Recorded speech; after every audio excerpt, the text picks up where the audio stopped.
Inclusão digital e acessibilidade. O que essas palavras têm a ver com educação? Quem vai explicar para a gente é o professor Igberto Bittencourt, do Departamento de Ciência da Computação da UFAL. O que tem tudo a ver esse contexto? Olá, Miguel. Bem, elas têm tudo a ver com a educação e também estão bastante relacionadas. Por exemplo, a inclusão digital está interessado primeiramente na democratização do acesso à tecnologia. Por outro lado, a acessibilidade, você dá acesso a pessoas que têm necessidade. Uma forma de fazer isso é usando tecnologia para dar acesso às pessoas com necessidade. Professor, o desafio grande seria o software ou o hardware? Na verdade, o desafio grande é você ter uma educação no Brasil de forma inclusiva. Como é que você pode ter no mesmo ambiente estudantes com necessidades especiais e estudantes que não têm nenhum tipo de necessidade especial? Como é que a gente pode trabalhar em conjunto com essas diferenças? A questão social, ela implica em alguma nova situação que o governo poderia apostar? Implica. Na verdade, quando você vê hoje no contexto brasileiro, você tem milhões de pessoas que disseram que têm algum tipo de necessidade e você tem uma proposta de política de educação especial, de educação inclusiva. Então, que tipo de trabalho pode ser feito? Uma forma é exatamente o que a gente trabalha na universidade, que é usando tecnologia para fazer com que você consiga ter esse tipo de educação inclusiva.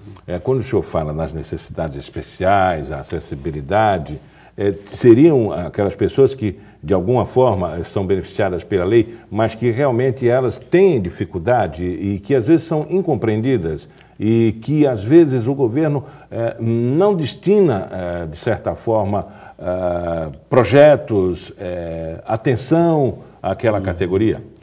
Hoje, quando eu falo de educação especial, de necessidade especial, vai, por exemplo, você ver crianças surdas. Então, como é que você vai ter no contexto de sala de aula crianças surdas e ouvintes normais? Esse caso daí faz com que você tenha um tipo de educação diferenciada. A questão é como é que a gente pode ter algumas políticas que proporcionem que você tenha uma educação de qualidade, porém ao mesmo tempo inclusiva. Sem dúvida, existem propostas como a própria Política Nacional de Educação Especial, mas o que a gente também tem que trabalhar é na própria formação de professores e também usando como apoio a tecnologia para permitir com que você tenha essa melhor comunicação. Acho que um aplicativo que foi premiado, se não me engano, no Rio de Janeiro, desenvolvido por Alagoas, uma empresa startup, da conversão da Libra para o aplicativo visual. Isso, é chamado HandTalk. HandTalk. HandTalk é um excelente exemplo de como você pode fazer uso de tecnologia em contexto de sala de aula. Então, você tem, por um lado, crianças ou pessoas que são surdas, que não conhecem a própria língua portuguesa.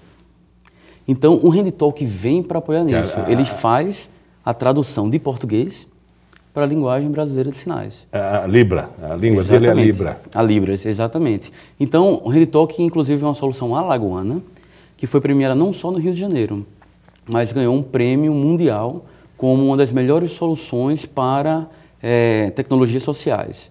Então, você tem, em um caso específico, Libras como uma forma de você usar tecnologias, nesse caso o HandTalk, para permitir uma comunicação entre crianças surdas e ouvintes no contexto de sala de aula. Professor, especialidade do ensino, e o senhor falou no início da nossa conversa em dispersão, mas, por outro lado, nós acompanhamos o desenvolvimento e a aplicação da tecnologia até em nossas casas. Quando nossos filhos, sobrinhos e conhecidos, garotos, têm uma habilidade incrível com jogos, celulares, os novos equipamentos. E, de certa forma, aquilo vai dispersá-lo de algumas outras situações, como, por exemplo, o livro, o exercício, a constância na leitura, enfim. A dispersão entra aí como? Ela entra como problema, ela entra como solução?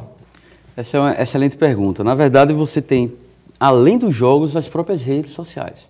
Então são elementos que fazem com que o estudante, o aluno, ele prefira estar naquele contexto do que no próprio contexto de sala de aula ou num ambiente educacional aprendendo. E aí a questão é, porque se eles têm interesse nisso, por que a gente não traz esses elementos para os ambientes educacionais? E aí você vai encontrar propostas como o próprio Meu Tutor, que é uma solução alagoana que traz os elementos de jogos para o ambiente educacional e faz com que aqueles alunos, aqueles estudantes, ao invés de eles ficarem dispersos, desmotivados, eles se engajem e aprendam como se estivessem jogando. Como é esse aplicativo, essa solução? Como é que funciona? É uma solução que é voltada para o Prova Brasil e para o Enem, que são hoje dois grandes programas, digamos assim, para a inclusão, um na universidade e outro para medir a qualidade da educação básica. E, a partir disso daí, o sistema usa elementos de jogos. Que elementos são esses? Um aluno, ele começa a interagir, resolver questão, e ele pode ganhar um troféu.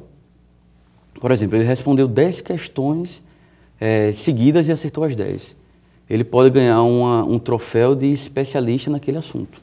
Isso daí vai motivando o aluno. Outra coisa ele pode... Como outros jogos aí, que o jogador está hoje no Barcelona, amanhã está no Real Madrid, ele ganha um prêmio pelo gol, enfim, parece, essa semelhança motiva. Assim, é exatamente assim. Por quê? Porque mexe com a recompensa, com o estímulo daquele aluno e ele vai buscando, não necessariamente estudar, mas desenvolver e avançar nos jogos e, consequentemente, ele está aprendendo. Tem alguma coisa de Paulo Freire, né? Tem, na verdade, se você for observar, o que é que Paulo Freire prega bastante? Uma educação que trabalhe mais a construção do conhecimento de forma coletiva. Você mudar a perspectiva simplesmente de você dar aquele acesso, aquele conteúdo, que é um modelo de educação bancária, e você passar agora a ter uma inversão e uma construção mais coletiva desse conhecimento.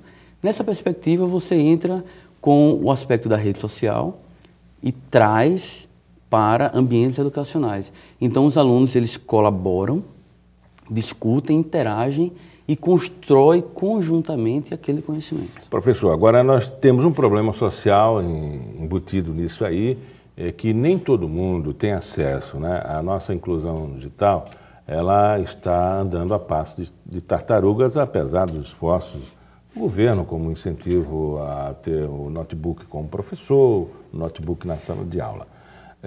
O senhor acredita que isso possa ser um impasse, um problema, uma pedra no caminho?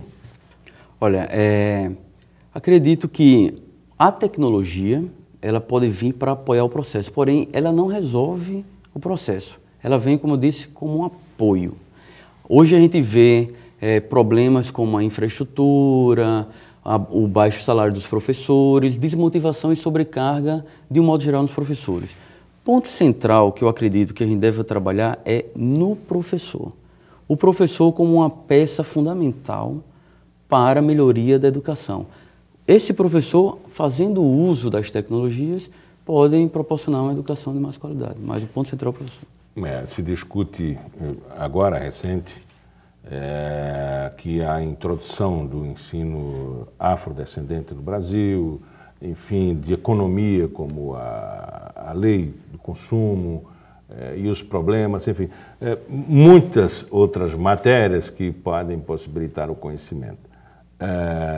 A tecnologia, ela está aí, está na nossa casa, bate em toda hora e por até ser hoje um preço inacessível a algumas pessoas, ou a maioria da população brasileira, né?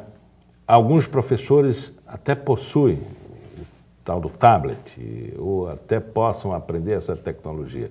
Mas, conforme o senhor salientou, a questão dos salários e dos incentivos, talvez retroceda aí um pouco aí esse projeto, porque quem vai se interessar por isso, se não tiver incentivado, primeiro o professor? Exato, mas nessa mesma perspectiva, por exemplo, eu estou na vice-coordenação da Comissão Especial de Informática na Educação. Uma proposta que a gente está trabalhando é um mestrado profissional voltado para professores de educação básica, de uso de tecnologias na educação. Essa é uma forma, claro que não tem como atacar e como resolver todos os problemas. A gente está trabalhando para implantar tecnologia. Se em paralelo a isso daí a gente tiver uma proposta que tenha uma valorização do professor e que ao mesmo tempo reduza a sobrecarga de trabalho dele, a gente pode ter uma educação de mais qualidade. A questão é, você comentou outras disciplinas que estão começando a ser introduzidas na educação básica. Essa é outra questão, porque a gente começa a ter uma própria sobrecarga, um inchamento do currículo, do currículo nas escolas, na educação básica. Então, isso é outro aspecto que também precisa ser trabalhado. Talvez a gente enxugue mais e foque muito mais numa educação com resolução de problemas, uma visão muito mais construtiva do que sobrecarregamento de currículo. E a gente vê que o professor, que é o grande especialista, né, o grande facilitador, né, da comunicação do ensino, ele termina realmente com essa sobrecarga, porque ele vai ter que ser especialista em diversas áreas. E o professor ele não vê, assim, eu me especializando nisso, será que eu vou ter o retorno que eu espero até para a minha consolidação profissional? Esse é um bom comentário. E uma questão, Miguel, é que o que acontece hoje? Hoje a gente tem jovens que mesmo sendo, se a gente for pensar na escola pública, de não muitas condições, eles têm mais intimidade com a tecnologia. Por outro lado, você vê o professor que é de outra geração, que começa a ter um conjunto de tecnologias muito diferentes do que ele costumava lidar, e aí você vê essa discrepância e às vezes você vê o professor sem enxergar os benefícios que a tecnologia pode trazer para a educação. Outro aspecto é, às vezes as tecnologias que são oferecidas, proporcionadas para o professor, ela dá mais trabalho do que a forma que o professor hoje utiliza em sala de aula. Então a tecnologia, ao invés de ajudar, ela está aumentando a sobrecarga de trabalho do professor. Então o que a gente precisa por isso que a proposta do Meu Tutor é interessante, a gente precisa trabalhar tecnologias que reduzam a carga de trabalho do professor e que auxilie na melhoria da aprendizagem dos alunos. Ele apareça como um tutor. Exatamente. O Meu Tutor, ele vem, não é para substituir o professor, na verdade é uma tecnologia que à medida que o aluno vai interagindo no sistema, ele consegue identificar quais são as limitações de aprendizagem daquele aluno. Agora imagine um professor com 40 alunos em sala de aula, ele normalmente não consegue saber quais são as reais limitações de todos os alunos, são muitos alunos. Ele consegue observar e perceber algumas coisas nos alunos. Porém, com o Meu Tutor, ele consegue saber de cada aluno o que é que precisa melhorar, o que é que ele ainda não conseguiu aprender e até o que ele aprendeu errado, para daí conseguir direcionar ou trabalhar alguns assuntos específicos para que o aluno supere aquela limitação de aprendizagem. Conversamos com o professor Ibert Bittencourt, do Departamento de Ciência da Computação da UFAM. Muito obrigado pela sua vinda hoje aqui. Obrigado, Miguel. Até mais.